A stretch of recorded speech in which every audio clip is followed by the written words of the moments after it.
ہم اپنے بندوں کو یوں ہی صلہ دیا کرتے ہیں. تیرے بیٹے کو ذبح نہیں کروانا تھا تیرے ہاتھوں سے، ہم نے تیرا امتحان لینا تھا. بس ابراہیم تیرا امتحان پورا ہو گیا، ہم نے تیری سنت کو اب قیامت تک کے لیے باقی رکھا.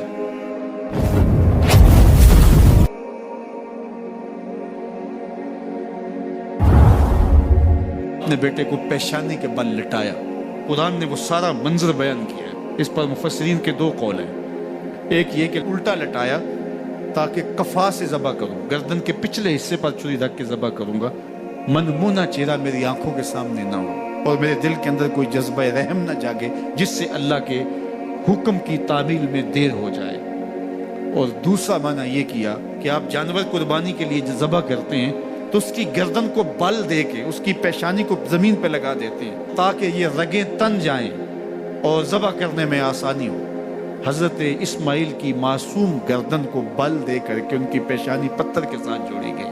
وَتَلَّهُ لِلْجَبِينِ، پیشانی کے بل یوں لٹایا گیا کہ گردن کھل جائے اور بیٹے کو ذبح کرنا آسان ہو.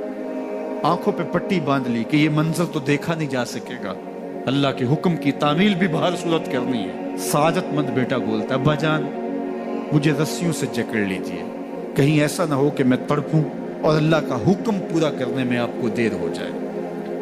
باپ بیٹے کو رسیوں سے جکڑ لیتا ہے، ہاتھ میں چھری پکڑی ہے، ذبح کرنے لگتے ہیں تو بیٹا بولتا ہے، ابا جان رسیاں کھول دیجئے. کیوں؟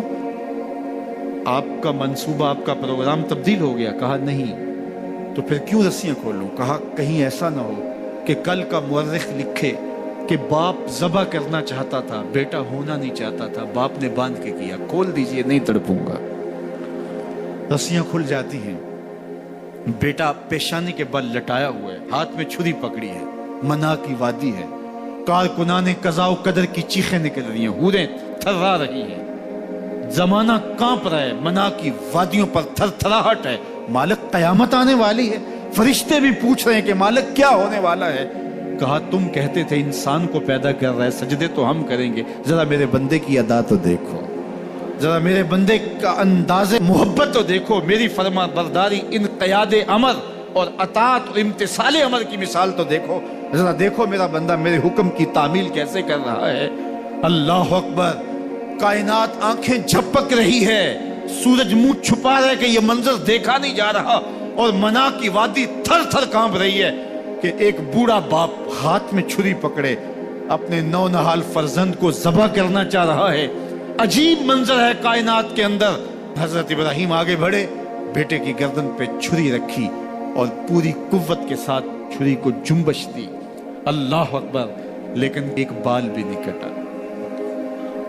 پاس پڑے پتھر پر چھری کو مارا. لما تقطع یا سکین، چھری کاٹتی کیوں نہیں؟ چھری نے آواز دیا، الخلیل یامرنی والجلیل ینہانی، خلیل مجھے کاٹنے کا کہتا ہے، رب جلیل کہتا ہے خبردار ایک بال بھی کاٹا.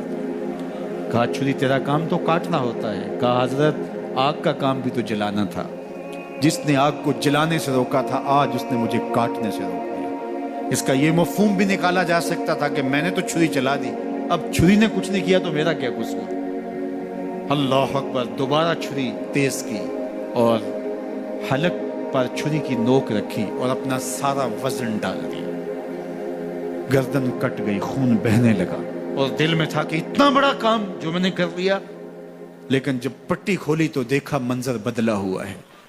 جس کو بیٹا سمجھ کے ذبح کیا وہ بیٹا نہیں تھا، دمبا تھا. اور جبریل امین پاس کھڑے ہیں اور اسماعیل مسکرا رہے ہیں. بے ساختہ زبان سے نکلا اللہ اکبر. تو حضرت اسماعیل بولے لا الہ الا اللہ واللہ اکبر. جبریل بولے اللہ اکبر وللہ الحمد. اب یقین تھا کہ یہ سارا اہتمام ادھر سے، جبریل کا آنا اور دمبا پڑا ہے اور ذبح پڑا ہے اور جبریل امین موجود ہیں تو یہ یہی لے کر آئے ہوں گے اور بیٹا مسکرا رہا ہے. یہ سارا منظر، یہ قرینہ حالیہ بتا رہا تھا کہ یہ سارا الوہی اہتمام ہے، رب نے قربانی قبول کر لی. لیکن صرف اتنا ہی نہیں ہوا کہ یہ قرینہ حالیہ آپ کو یقین دلاتا، بلکہ منا کی وادی چمکنے لگی اور وحی کے اجالوں سے پوری وادی روشن ہو گئی اور آواز آنے لگی وَنَادَيْنَاهُ يَا إِبْرَاهِيمُ قَدْ صَدَّقْتَ الرُّؤْيَا إِنَّا كَذَلِكَ نَجْزِي الْمُحْسِنِينَ.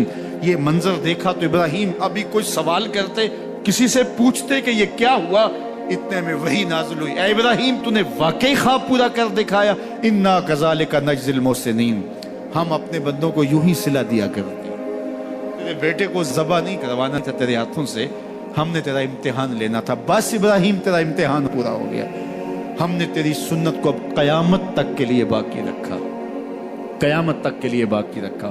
اور پھر خود میرا رب کہتا ہے سلام علی ابراہیم، ابراہیم تیرے اوپر سلام ہو۔ اللہ اکبر۔ منا کی وادی کے اندر حج کے موقع پر 40 لاکھ حجاج ہیں، تو کچھ شیوخ عرب کے اور باقی عمراء مخیر سعادت مند لوگ 100 قربانیاں بھی پیش کرتے ہیں، تو کروڑوں قربانیاں منا کی وادی میں ذبح ہو رہی ہوتی ہیں اور حدود حرم میں، اور بے ساختہ زبان پہ نکلتا ہے سلام علی ابراہیم۔